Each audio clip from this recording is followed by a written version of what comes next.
All right, man. I see people be on here telling their stories, so you know, I'm gonna start telling. You know what I'm saying? Having story time, telling my stories, stuff I seen. You know what I'm saying? Cause I didn't seen a lot of crazy stuff.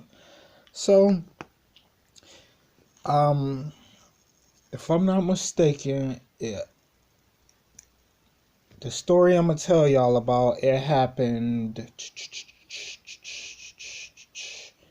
It happened 2007, 2008. So it was maybe spring break time just from school. I was just hitting the ninth grade. So spring break time, we chilling, pretty much outside every day playing basketball. Now, I lived in not the best neighborhood. It was a neighborhood close to East Cleveland.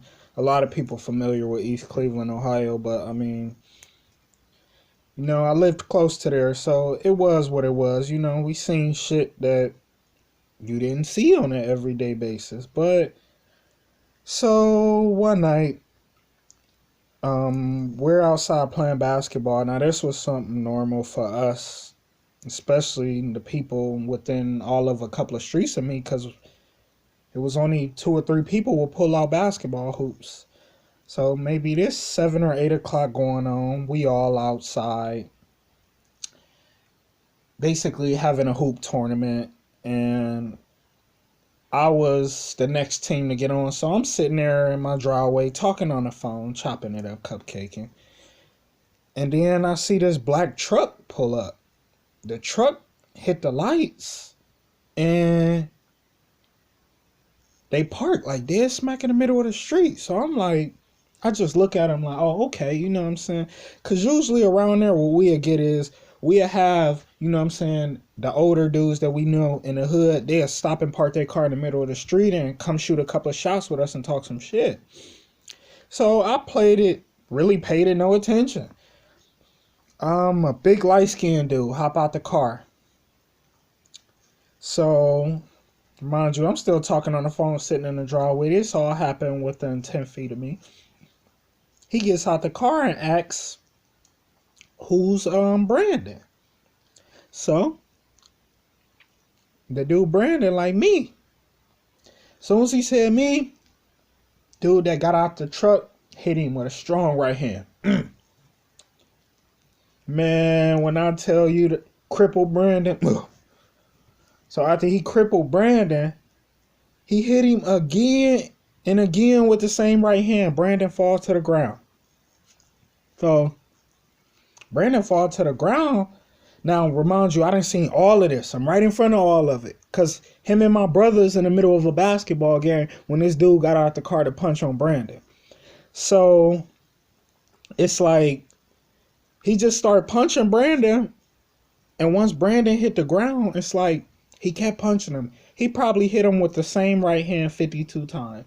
Like, just straight right hand, all to his jaw. Now, Brandon on the ground, just getting his jaw right.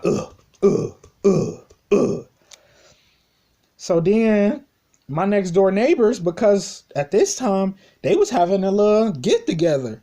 They come off the porch like, yo, stop. What you doing? Don't be on him like that. They like, this nigga broke into my house. And then they jumped my cousin. They like, oh shit, we don't got nothing to do with that, and walk back on the porch. So after the dude end up leaving, my next door neighbor runs off the porch and she goes to check on Brandon to make sure he okay. She tapping on Brandon, you all right? Now he completely in a daze from getting his ass punched on. So I'm like, damn. So they call the police and the ambulance. The police get there. They try to take a report. Now I'm just looking at the police still in shock like, damn. This nigga just got out the car and just laid hands to my dog. It wasn't like I was going to jump in a fight to help him, because at the end of the day, in the neighborhood I was in, niggas was always into some shit. Now that's what I'm going to explain to y'all. So the ambulance come, police ask all their questions. But right before the ambulance got there, they called for my mom because my mom works in the hospital. So she comes out, they tell her what happened, she calls the police.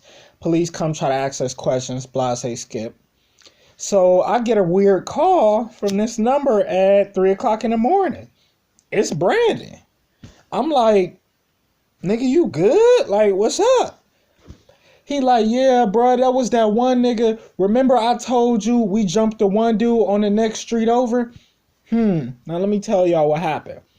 So it was a house literally the next street off of mine's, and Brandon and a couple of the other dudes from the hood broke in the house. Yeah, they broke in the house because the dude used to leave his door unlocked, and they was kicking it with the dude that ended up breaking in his house. They stole all the dude's stuff, and then I guess the dude tried to confront somebody. So everybody had jumped him. This was like maybe a couple of days before, or maybe like a week before. Everybody had jumped that dude. I'm talking about like out there in front of his grass, in front of his house, hit him with trash cans, garbage bags, you name it. Now, you know, people tell stories and you don't be thinking it's truthful, but when you get other people that are like, yeah, that happened. So this was just the payback from Brandon being involved with that. And he happened to be the easiest person for them to find.